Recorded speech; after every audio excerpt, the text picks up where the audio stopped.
Welcome to New Hampshire's Business. I'm Fred Coker. Well, the New Hampshire legislature and the governor may not agree on the state budget because he vetoed it, but they do agree on studying small homes. Tiny homes, they're called, and they're homes, it's a trend across the country, but it's growing in New Hampshire.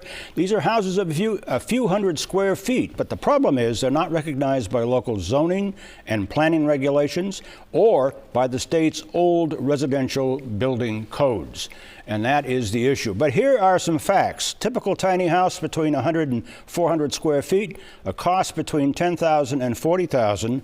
68% of owners have no mortgage, and more women owners than men. That's interesting.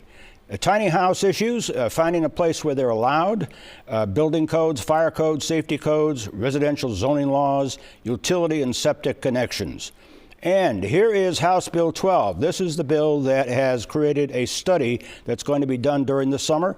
And they're going to deal with issues like what constitutes a tiny house, local and state permitting and codes, land use ordinances and regulations, and on permanent foundations and on wheels, different types of small, tiny homes. With me is State Representative Dave Testerman from Franklin, who's also on the zoning board and the planning board in Franklin, and you are the one that sponsored this bill that has created the study.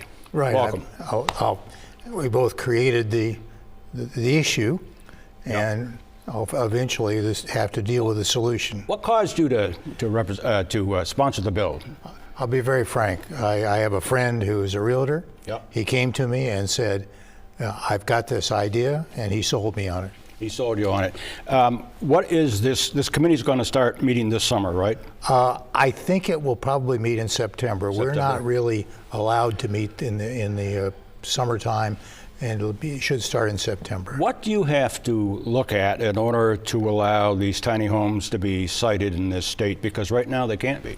Well, one of the first things we have to look at are the building regulations. Washington State did this and adopted actually the 2018 part of the codes, Code Q, and that's how they have a way to make these legal and so on.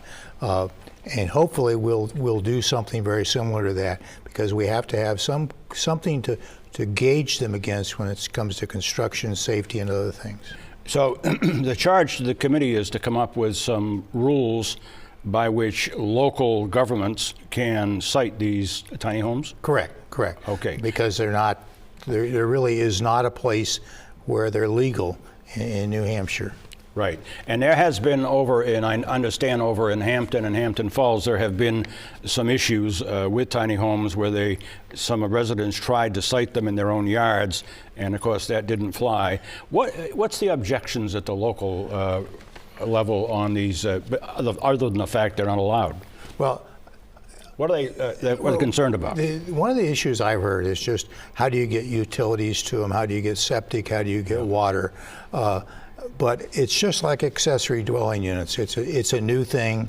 They don't know anything about them, and the first answer is going to be no. Yeah, the first answer has been no in Hampton Falls. Right. I think selectmen there were concerned about it, and we have some video. Let's play that.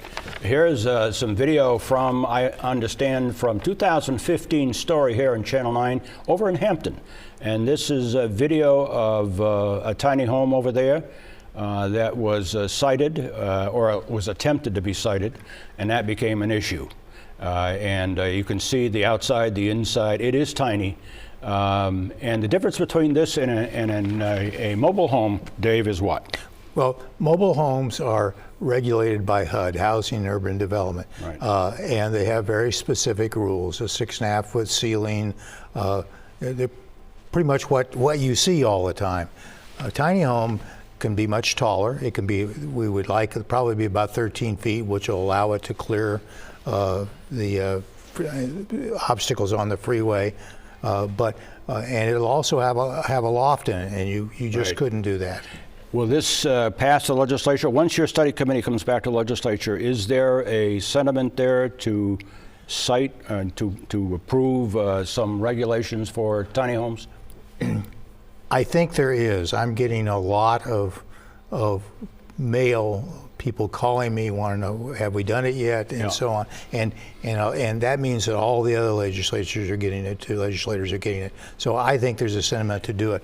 Although there's some zoning members on some of the committees who will fight me. Okay. Dave Testerman, who is state representative from Franklin and the sponsor of a House bill that is going to create this study, House Bill 12, that's creating this study of tiny homes. 312. 312, I'm sorry, 312. House Bill 312. Thank you, Representative. Nice to have you here.